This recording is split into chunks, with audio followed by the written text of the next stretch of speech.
You may have heard rock bands or gospel choirs touring the country, but what about a bell choir? Sounds pretty fascinating. One group of bell ringing teens are making their way across the country on a tour, and tonight they made a stop in Siouxland.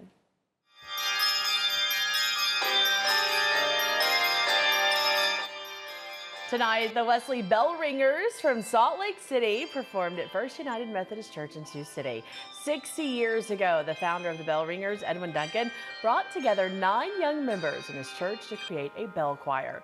Since that time, the choir has continued to grow, and it now has more than 500 people who participate. The group is made up of students from 9th graders to college freshmen. The current 19 Bell Ringers are on their 3rd performance of the group's 59-stop tour. The choir's director says bell ringing is pretty unique. It's much more collaborative. Every ringer is responsible for 2 notes. So it's as if you took 20 people, sat them all down at the same piano, and gave everyone 2 keys on the piano. So very different than an orchestra or wind ensemble or a vocal choir where everyone's responsible for their musical line. And there are no auditions required to become a part of the Wesley Bell Ringers, but they do rehearse 4 hours each week and dedicate 10 hours of fundraising for the choir every month.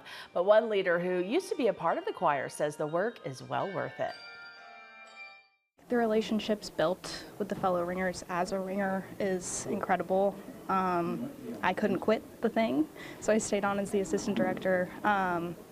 Tour is sometimes the best 2 weeks of your year, and just wonderful relationships with all the kids, and seeing what a group of teenagers can commit and take on themselves is really astonishing.